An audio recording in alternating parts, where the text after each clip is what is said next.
this time, we have cornerback Chams. Questions for Chams? Greg? Was he close on the pronunciation? Yeah, it was good. Spot on. Probably get a lot, right? Yeah. So just, I mean, give us the Reader's Digest version of your path to West Virginia, because you've sort of taken a few different roads. Get us to the start of your college, then ultimately, how'd you get here? Well, to begin, I walked on at Georgia State out of high school. You know, it was a little rough there, so I ended up transferring to Independence Community College out in Kansas. I played there, and I made a decision to transfer back to Georgia State, where I played for 2 years, and I eventually ended up here in almost heaven. How much did you develop along the way? I mean, were you just not great early, and did you get significantly better over time? I definitely think I improved over time. You know, from a mental standpoint and a physical standpoint, you know, transferring from a Division I to a junior college, it kind of, you know, plays with your mental, you know. You question yourself a little bit, but I think I took it the right way.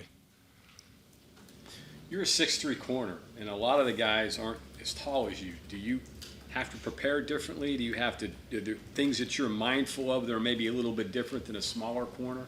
I definitely think I just use my size to my advantage.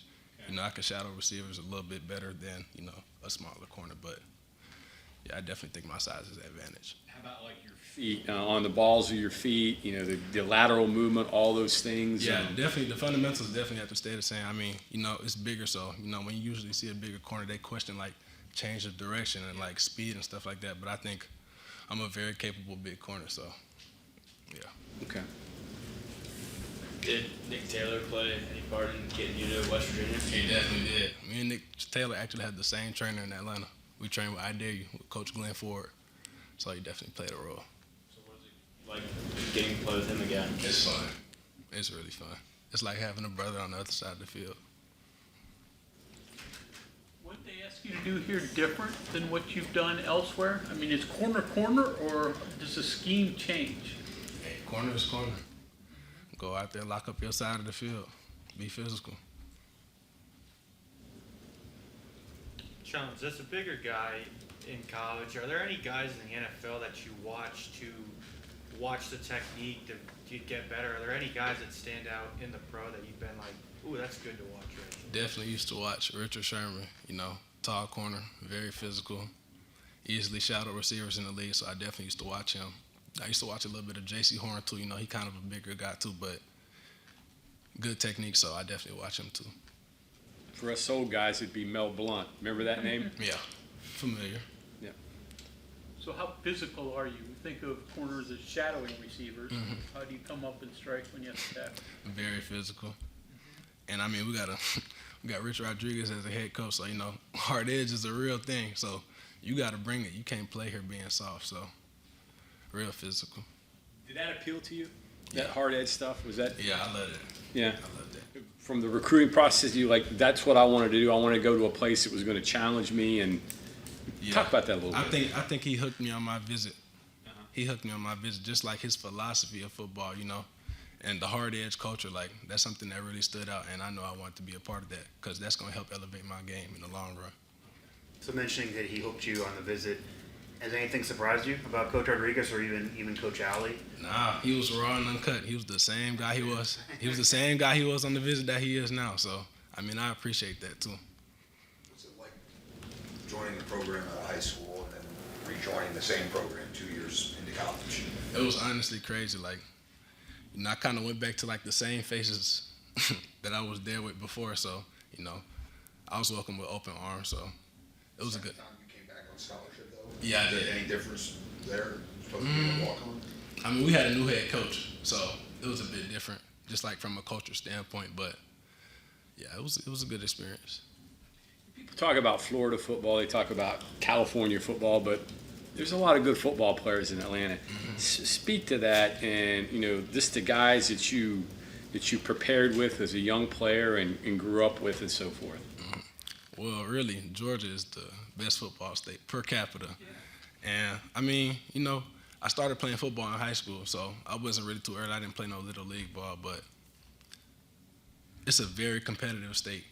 So, like, you got to really get it out the mud. And I think just being around certain players and coaches, it kind of molded me into the player I am today. So Who were some of those guys? Steve Robinson, he was my head coach in high school. Okay. Very challenging.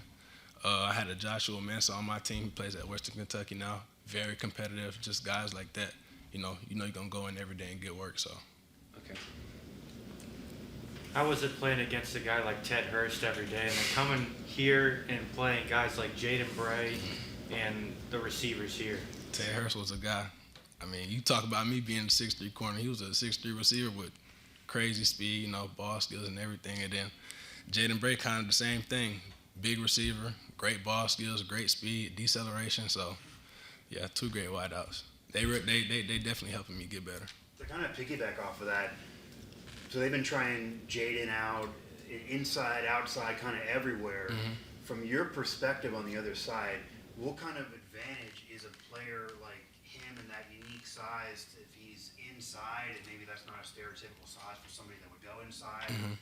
Like, how dynamic is that, and how much would that give problems to a defense? I think it's definitely an advantage. Defenses usually put like a smaller nickel back inside. So with him, his 6'3" frame, he can go up and get balls on top. And then outside, with just his quickness and his speed, he can definitely give a corner a problem. So. You have a basketball background. What sold you on choosing football over basketball? Really the camaraderie. I feel like it's more like a family type feel in football than basketball. And I really played basketball just to stay in condition for football. So Obviously with Atlanta football, what's Atlanta basketball like? hey, competitive. They got some dogs out there. They can get real. Tell us a little bit about your last name. What heritage does that come from? And did you have big family? Where did your family come? Yeah, my last name, John, is actually, it roots from Senegal. It's a country in West Africa.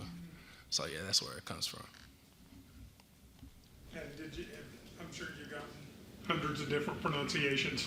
Yeah, they butcher it every time, but they getting it right here, so that's what matters. Chams, sorry to bring this up, but 1 win last year, a long season, but you guys were close. Yeah. Sometimes, especially late too. How do you hang on when bowls out of the way early, but you still get? It seems like you all got better toward the end of the season, though. Yeah, I think you just gotta be able to finish out games, and I think discipline is like a huge part of that. You can't get relaxed in situations. You can go into halftime winning, and sometimes hear guys cheering and stuff. Like, I remember high school, my coach used to say, never get too high, never get too low. And it's a real thing. So you got to know how to remain disciplined and just finish out the game until it's 0. And then, as you share your story, you worked hard and spent a lot of time getting to where you are, and you bounce back and forth in Georgia State. You got a place that you're starting. It could be bold and risky to try to go to the portal and see what's out there. Yeah. But you seem pretty confident. It worked out, obviously. But what made you think that was the best move for you? I think it was just betting on myself. I think I came off a pretty good season last season.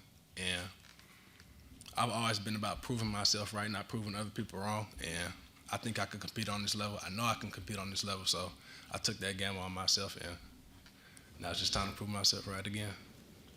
You mentioned your path to West Virginia. How have you adjusted to West Virginia as a state? It's nice. I ain't gonna lie. Just like the physical aspect of West Virginia, like the mountains, the rivers, the valleys, it's nice. And the people here are really good too, so I like it here. More camaraderie in football just because it's physically much more difficult? I think that too, yeah. We go through a lot together, and I think that builds a family feel, so. Would you be receptive of Coach Hogg calling you and said, I can create a family atmosphere too here? You just football all day? Okay, thank you very much. All right, thank y'all.